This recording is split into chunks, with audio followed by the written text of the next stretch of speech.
ये आकाशवाणी रायपुर है। छत्तीसगढ़ी समाचार बुलेटिन के संग मैं अनुरिमा शर्मा। अब सुनो आज के प्रमुख समाचार। प्रधानमंत्री आज 75 डिजिटल बैंकिंग इकाई मन ला राष्ट्र ला सौंपिन, जेमा छत्तीसगढ़ के महासमुंद और बालोद जिला के डिजिटल बैंकिंग यूनिट घलो शामिल है। छत्तीसगढ़ विधानसभा के उपाध्यक्ष और भानुप्रतापपुर के विधायक मनोज मंडावी के आज बिहनिया हार्ट अटैक ले मौत हो गई। पूरा राजकीय सम्मान के संग उनकर अंतिम संस्कार चरामातीर पैतृक गांव नथिया नवा गांव में करेगीस। और बीजापुर जिला में आज माओवादी मन जन अदालत लगा के 2 झिन गांव वाले मन के हत्या कर दीस। अब समाचार विस्तार ले। प्रधानमंत्री नरेंद्र मोदी आज 75 डिजिटल बैंकिंग इकाई मन ला राष्ट्र ला सौंपिन। देश के हर क्षेत्र में डिजिटल बैंकिंग सहूलियत पहुंचाए के उद्देश्य ले एकर स्थापना करे जात है। ए मौका में श्री मोदी कहिन कि ए बैंकिंग इकाई मन डिजिटल सेवा ला सशक्त बनाही, संगे देश ला बैंकिंग के सुघ्घर बुनियादी ढांचा घलो दीही। ओमन कहिन कि एकर ले बैंकिंग और वित्तीय प्रबंधन में सुधार होही, संगे संग पारदर्शिता और पैसा कौड़ी संबंधी कामकाज ला बढ़ावा मिलही। श्री मोदी यहू कहिन कि सरकार बैंकिंग सेवा ला तय करे है कि ए हर देश भर में पहुंचे।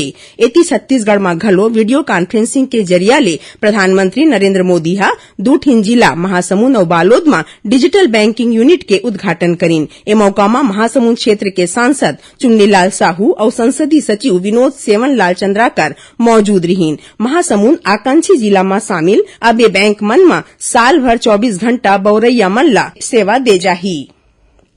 प्रधानमंत्री नरेंद्र मोदी काली नई दिल्ली में भारतीय कृषि अनुसंधान संस्थान में प्रधानमंत्री किसान सम्मान सम्मेलन के उद्घाटन करही। देश भर ले 13,000 ले ज्यादा किसान और करीबन 1,500 कृषि स्टार्टअप मन ए सम्मेलन में हिस्सा लिही। उन्हें 1 करोड़ ले ज्यादा किसान वर्चुअल माध्यम ले एमा भाग लिही। सम्मेलन में शोधकर्ता, नीति निर्माता और एखर ले जुड़े पक्ष मन घलो भाग लिही। केंद्रीय कृषि मंत्री नरेंद्र सिंह तोमर बताइन कि श्री मोदी करीबन 600 प्रधानमंत्री किसान समृद्धि केंद्र के उद्घाटन घलो करही।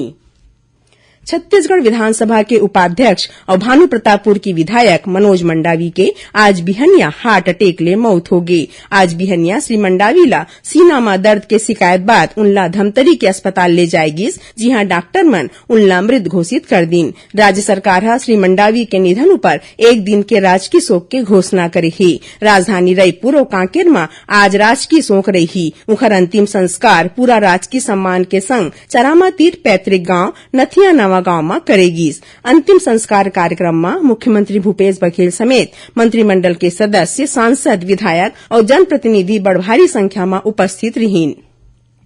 श्री मंडावी के निधन के खबर बाद पूरा प्रदेश में शोक के लहर है। राज्यपाल अनुसुईया उइके, मुख्यमंत्री भूपेश बघेल, विधानसभा अध्यक्ष डॉक्टर चरणदास महंत, प्रदेश कांग्रेस अध्यक्ष मोहन मरकाम, पूर्व मुख्यमंत्री डॉक्टर रमन सिंह, प्रदेश भाजपा अध्यक्ष अरुण साव, नेता प्रतिपक्ष नारायण चंदेल समेत मंत्रिमंडल के सदस्य मन, सांसद और विधायक मन श्री मंडावी के निधन पर दुख व्यक्त करत अपन श्रद्धांजलि दीन है। यहाँ बता दन कि श्री मंडावी नवा बने छत्तीसगढ़ के गृह राज्य मंत्री और विधानसभा के उपाध्यक्ष समेत कई ठिन मुख्य पद में रहीन और प्रदेश के सेवा करीन। श्री मंडावी छत्तीसगढ़ आदिवासी विकास परिषद के अध्यक्ष घलो रहीन। भारत निर्वाचन आयोग राष्ट्रीय मीडिया अवार्ड के घोषणा कर दे है। एक बार मीडिया संस्थान मन ले अवैया 30 नवंबर तक नामांकन मंगाए गए है। अवार्ड बर इच्छुक संस्थान मन अपन नामांकन सोझे भारत निर्वाचन आयोग ला तय बेरा में पठो सकत है। यहाँ बता दन कि भारत निर्वाचन आयोग डहार ले मतदाता जागरूकता के क्षेत्र में सुघ्घर काम करैया मीडिया संस्थान मन ला 4 श्रेणी में बांटे गए है। एमा print media, electronic media television, electronic media radio और ऑनलाइन सोशल मीडिया इंटरनेट ला रखे गए है। छत्तीसगढ़ी समाचार बुलेटिन आप मन आकाशवाणी रायपुर ले सुनत हव। अब आगू बढ़न बाँचे समाचार डहार। बीजापुर जिला में आज माओवादी मन जन अदालत लगा के 2 झिन गांव वाले मन के हत्या कर दीस। हमार संवाददाता ले मिले जानकारी मुताबिक पेद्दा कोरमा निवासी राजू मोडियम और पुसनार निवासी दोलक कोड़मे के हत्या हो है। जिला के पुलिस अधीक्षक आंजने वारसनेहा बताइन कि घटना की सूचना मिले बाद पुलिस डहार ले जांच होवत है। फिर हत्या बारे में कोनो शिकायत या रिपोर्ट थाना में दर्ज नहीं हुए है। उन्हें यही जिला के तोयनार मोड़ में रद्दा में तलाशी अभियान के दौरान सुरक्षा बल की टीम पेरमापारा के जंगल तीर कच्चा रद्दा में 3 किलो वाले आईईडी बरामद करे है, जेला मौकच में निष्क्रिय कर दे गए है।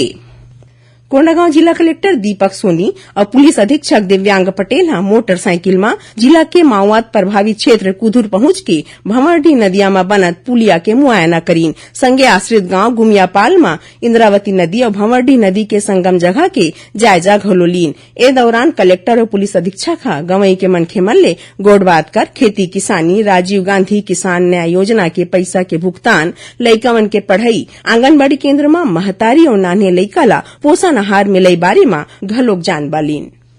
दुर्ग जिला के ग्राम पौवारा में स्थित शासकीय हायर सेकेंडरी स्कूल में आज पुलिस चौपाल लगाएगी।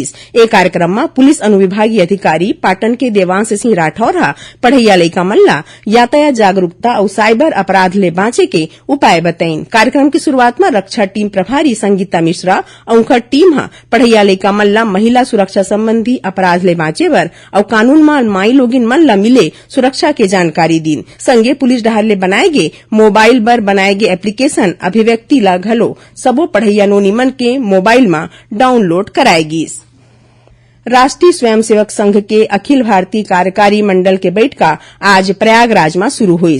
बैठक की शुभारंभ सर संचालक डॉक्टर मोहन भागवत और सर कार्यवाह दत्तात्रेय होसबोले करीन। बैठका में संघ के अखिल भारतीय कार्यकारिणी सदस्य सबो 11 ठीन क्षेत्र और 45 ठीन प्रांत मन के संघ चालक, कार्यवाह, प्रचारक और उनकर सह भाग लेवत हैं। बैठका में कई ठीन विषय के संगे संग सर संघ चालक के विजयादशमी के दौरान बोले में अवैया विषय, जनसंख्या असंतुलन, मातृभाषा में पढ़ाई लिखाई, सामाजिक समरसता और महिला सहभागू पर चर्चा होही। ये बैठका 19 अक्टूबर तक चलही। अखिल भारतीय आयुर्विज्ञान संस्थान एम्स रायपुर में गर्भस्थ शिशु मन में जेनेटिक और क्रोमोसोम संबंधी बीमारी के जांच बर अत्याधुनिक साइटोजेनेटिक लैब स्थापित करेगे है। ए लैब के मदद ले कई प्रकार के बीमारी के महतारी के गर्भे में पता लगा के इलाज करे जा सकही। लैब के उद्घाटन एम्स के निर्देशक professor doctor Nitin M Nagarkar करीन। अब थोरकुन समाचार सार में राज्यपाल अनुसुईया उइके अपन बिलासपुर प्रवास के दूसर दिन काली 17 अक्टूबर के छत्तीसगढ़ सर्व आदिवासी समाज डहर ले राखे के आदिवासी लोक कला महोत्सव में शामिल हुई। जिला रोजगार और स्वरोजगार मार्गदर्शन केंद्र डहर ले काली 17 अक्टूबर के रायपुर के जुन्ना पुलिस मुख्यालय परिसर में बिहनिया 11 बजे ले मंझनिया 2 बजे तक प्लेसमेंट कैंप राखे जाही। मोहला मानपुर अम्बागढ़ चौकी जिला के डोमिकला बेस कैंप में पदस्थ आरक्षक वेदराम अपन खुदे के सर्विस राइफल ले गोली चला के आत्महत्या कर लीस। आरक्षक बिलासपुर जिला के कोटा के रवैया रहीस। फिलहाल एकर कारण नहीं पता चले है।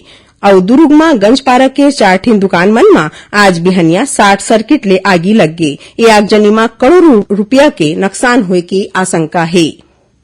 आखिर में प्रमुख समाचार एक घाव फेर। प्रधानमंत्री आज 75 ठीन डिजिटल बैंकिंग इकाई मन ला राष्ट्र ला सौंपीन, जेमा छत्तीसगढ़ के महासमुंद और बालोद जिला के डिजिटल बैंकिंग यूनिट घलो शामिल है। छत्तीसगढ़ विधानसभा के उपाध्यक्ष और भानु प्रतापपुर के विधायक मनोज मंडावी के आज बिहनिया हार्ट अटैक ले मौत हो गई। पूरा राजकीय सम्मान के संग उनकर अंतिम संस्कार चारामा तीर के पैतृक गांव नथिया नवा गांव में करेगीस। और बीजापुर जिला में आज माओवादी मन जन अदालत लगा के 2 झीन गांव वाले मन के हत्या कर दीस। एकरे संग छत्तीसगढ़ी समाचार बुलेटिन इहे सिरावत है।